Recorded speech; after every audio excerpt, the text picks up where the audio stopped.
Welcome back to my YouTube channel Atul classes की video series में आप सभी का स्वागत है। तो पहले हम लोगों ने यूट्यूब थोड़ा बंद कर दिया था ऑफलाइन कोचिंग के चलते, बोर्ड एग्जाम्स आ गए थे और बच्चों की तैयारियां करवानी थी। तो अभी जैसा कि आप जानते हैं एग्जाम्स खत्म हो गए हैं और मैं सभी से आशा करता हूं कि सभी ने अपने एग्जाम्स में अच्छा परफॉर्म किया होगा और काफ़ी अच्छा रिजल्ट लेके आएंगे इस बार।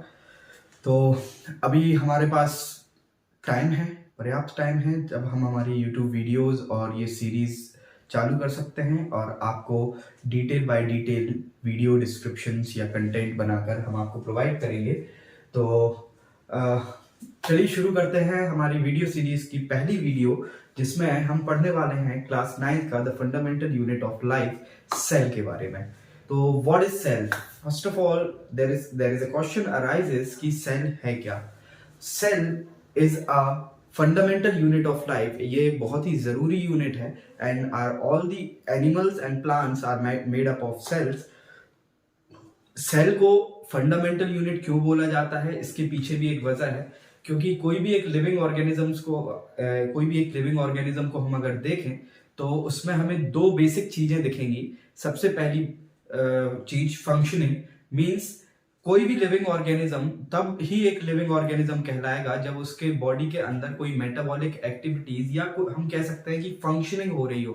मींस उसकी बॉडी ग्रोथ कर रही हो, बॉडी में डाइजेशन हो रहा हो, बॉडी में रेस्पिरेशन हो रहा हो, एनर्जी क्रिएट हो रही हो। तो means the functioning of the organism is must important for characterising its as a living being. And the second thing is कि अगर कोई एक ऑर्गेनिज्म है तो उसको हम एक लिविंग ऑर्गेनिज्म तभी बोलेंगे जब हम उसका एक स्ट्रक्चर देख पाएंगे। तो cell is also known as the structural unit of living organism. इसीलिए ये दोनों चीजें ही बहुत ही बेसिक चीज हैं, तो इसको सेल को हम एक fundamental unit of living organism बोलते हैं। तो सबसे पहले in 1665 the cell was firstly discovered by Robert Hooke. Robert Hooke पहले साइंटिस्ट थे जिनने सेल को पहली बार ऑब्जर्व किया या हम कह सकते हैं डिस्कवर किया। उनने अपने खुद के सेल्फ डिजाइन माइक्रोस्कोप से सेल को पहली बार देखा था and the cell was the dead cell. उनने जो पहली बार सेल देखा था that was a dead cell, एक मरे हुए सेल को देखा था। उन्होंने एक कॉर्क ऑफ द ट्री का इस्तेमाल किया था। He has taken the bark of a tree, पेड़ की आउटर मोस्ट जो छाल रहती है that is known as sclerenchyma, जो एक टफ लेयर बन जाती है। That are the most pioneer cells, जो प्लांट के जन्म के टाइम पे जब वो जर्मिनेट कर रहा था उस टाइम पे जो सेल डिवीजन से बने थे वही धीरे धीरे पीछे एक आउटर मोस्ट उनकी एज हो जाती है एंड वो सबसे लास्ट में पहुंच जाते हैं और एक प्रोटेक्टिव लेयर बना लेते हैं सेल के लिए। तो उसने एक सेल के बार्क ऑफ अ ट्री लिया था and he observe he used cork, a substance, he used a cork which is a substance comes from a bark of tree in 1665 with self designed microscope। उसने काय से देखा था? एक अपने खुद के बनाए हुए माइक्रोस्कोप से सेल को पहली बार ऑब्जर्व किया था, है ना। And he observe a Honey hive structure under a microscope. तो जब उसने अपने सेल्फ डिजाइन माइक्रोस्कोप के नीचे एक पेड़ की बार्क ऑफ अ ट्री रखी तो उसने जो ऑब्जर्व किया वो कुछ इस तरीके से था।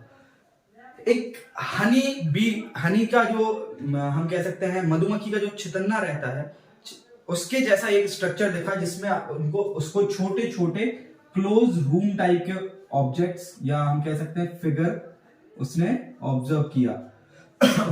तो जहां से हमारे रॉबर्ट हुक बिलोंग करते थे उधर पे रूम्स को, स्मॉल रूम्स को सेल बोला जाता था। That's why he just termed them cell। इसीलिए उसने उन हनी हाइव लाइक स्ट्रक्चर को, मधुमक्खी के छितरने जैसे स्ट्रक्चर को सेल का नाम दिया। तो अगर हम सेल की एक बेसिक डेफिनेशन देखें तो वो डेफिनेशन देखिए, cell is a fundamental unit of life and all the organisms or all the living things are made up of separated unit called cell। इधर पे एक वर्ड और ऐड कर देंगे called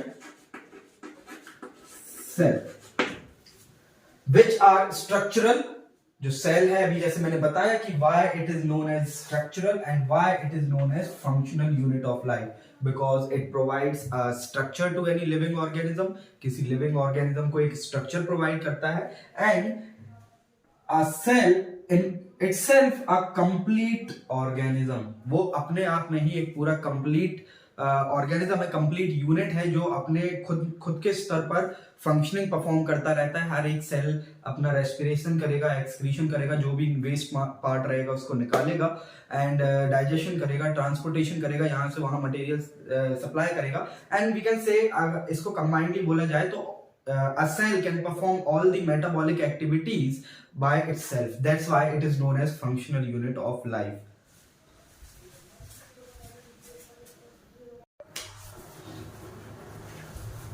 सो सेल के बेसिक इंफॉर्मेशन हमें पता चल गई है कि सेल डिस्कवर किसने किया था, पहली बार कौन से ईयर में डिस्कवर हुआ था, and how it was being discovered. तो इसके बाद ये कुछ डेट्स हैं जो हमें याद रखनी है इस चैप्टर में, बहुत ही इंपॉर्टेंट डेट्स हैं जिनके ऊपर कुछ क्वेश्चंस आ सकते हैं। तो इन दी 1965 Robert Hooke was the scientist who discovered और who observe a dead cell, एक इसने मरे हुए सेल को डिस्कवर किया था फ्रॉम द कॉर्क स्लाइस या बार्क ऑफ ट्री बोल सकते हैं आप। इन 1674 Leeuwen hook was the first scientist who discovered the living cell. इसने एक लिविंग सेल को ऑब्जर्व किया था, and he had taken the water or he had taken the sample from the pond water. एक तालाब से उसने पानी लिया था और उसमें पहली बार एक बैक्टीरियल सेल को अपने सेल्फ डिजाइन उससे जो रॉबर्ट हुक का माइक्रोस्कोप था उससे थोड़ा एडवांस माइक्रोस्कोप बनाया था ल्यूवेन हुक ने, and he observe the living cell first he, और we can say he had firstly observe a living cell, जिंदा सेल को इसने देखा था। In 1831, Robert Brown was the scientist who discovered nucleus. अभी हम आगे पढ़ेंगे कि न्यूक्लियस होता क्या है, प्रोटोप्लाज्म क्या होता है, थ्योरीज क्या हैं, इनके बारे में आगे पढ़ेंगे। बट उससे पहले हम कुछ डेट्स ध्यान रख लें कि 1831 Robert Brown had discovered the nucleus.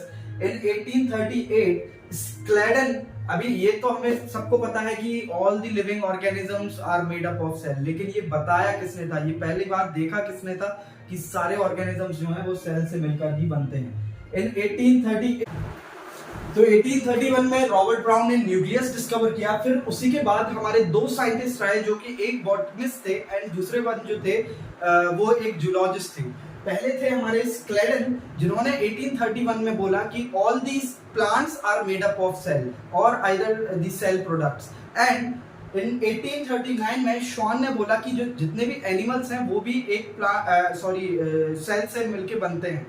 फिर उसी के बाद इन दोनों साइंटिस्ट ने ये कहा कि प्लांट और एनिमल्स तो सेल से मिलके बनते हैं, बट जो सेल होता है वो एकदम से स्पॉन्टेनियसली अराइज हो जाता है, but this was the wrong postulate.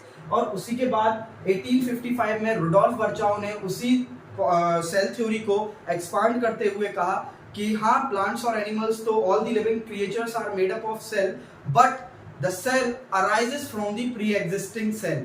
Omni सेल्यूला ई सेल्यूला, उन्होंने एक स्लोगन दिया था कि जो एक नया सेल अगर हम ऑब्जर्व कर रहे हैं तो वो हमें वो किसी पुराने एग्जिस्टिंग सेल से ही इवॉल्व करके बना होगा। जैसे अगर हमारे पास एक सेल था जो डिवाइड करके दो डॉटर सेल्स में कन्वर्ट हुआ, if we were having a cell जो दो डॉटर सेल में कन्वर्ट हुआ, तो ये जो नए सेल बन रहे हैं ये एक पुराने एग्जिस्टिंग सेल से ही इवॉल्व हो रहे हैं, ये हमारा कहना था रुडोल्फ वर्चाओ का। फिर उसी के साथ 1839 में पर्किंजे ने एक टर्म दिया प्रोटोप्लाज्म। ये प्रोटोप्लाज्म क्या होता है कि if we are talking about a cell, तो सेल में जितना भी ऑर्गेनिक मटेरियल है, चाहे वो न्यूक्लियस में हो, प्लाज्मा मेम्ब्रेन में हो या साइटोप्लाज्म में हो, जितना भी ऑर्गेनिक मटेरियल है, इस सभी ऑर्गेनिक मटेरियल को उन्होंने कंबाइन करके टर्म दिया प्रोटोप्लाज्म। फिर उसी के बाद 1940 में इलेक्ट्रॉनिक माइक्रोस्कोप के आविष्कार के बाद जो हमारी माइक्रो वर्ल्ड थी उसमें बहुत सारी चीजों का खुलासा हुआ और कई चीजें हमने ऑब्जर्व करी।